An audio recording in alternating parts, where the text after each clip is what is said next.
సూర్య భగవానుడు విశ్వకర్మ కుమార్తె సంధ్యను వివాహం చేసుకున్నాడు. వారికి యముడు, యమున మొదలైన 3 పుత్రులు కలిగారు.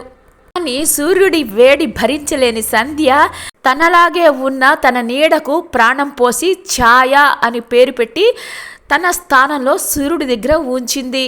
తను గుర్రం రూపం దాల్చి తపస్సు చేసుకోవడానికి వెళ్ళిపోయింది. సూర్యుడు ఛాయను సంధ్యగానే భావించాడు. వారికి శనీశ్వరుడు జన్మించాడు.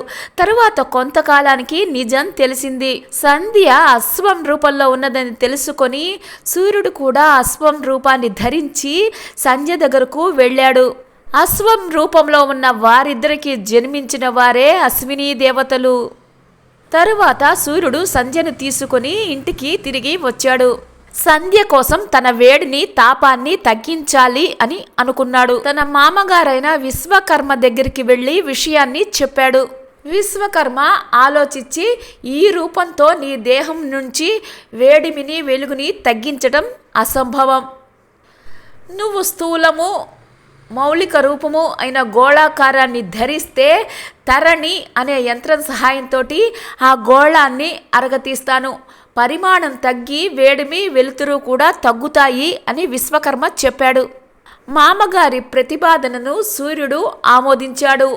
యోగంలో ఆసీనుడై సంకల్ప బలంతో సూర్య గోళాకారాన్ని ధరించాడు. దేవశిల్పి అయిన విశ్వకర్మ మహా నైపుణ్యంతో సూర్య గోళాన్ని యంత్రంతో అరగదీయడం ప్రారంభించాడు. గోళంలో 8వ వంతుని తరణి సహాయంతో తగ్గించి వేశాడు. ఆ కార్యక్రమం ఫలితంగా సూర్యగోళం నుండి రజస్సు దట్టంగా రాలిపడింది. సూర్యుడు గోళాకారాన్ని విసర్జించి సహజ రూపాన్ని ధరించాడు. తన నుంచి రాలిపడిన పొడిని ఆశ్చర్యంగా చూశాడు. ఈ ధూళి మహాశక్తివంతమైనది, వృధా చేయదగింది కాదు.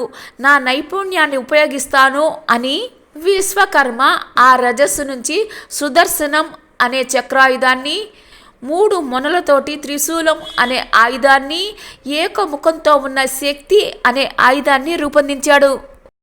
ఇంకా మిగిలిన పొడితోటి ఆకాశగమన శక్తి కలిగిన దివ్య విమానాన్ని రూపొందించాడు. అదే పుష్పక విమానం. తాపాన్ని, కాంతిని తగ్గించుకొని వచ్చిన సూర్యుడిని చూసి సంధ్య సంతోషంతో పొంగిపోయింది. ఈ ఆయుధాలన్నీ విశ్వకర్మ బ్రహ్మకు సమర్పించాడు.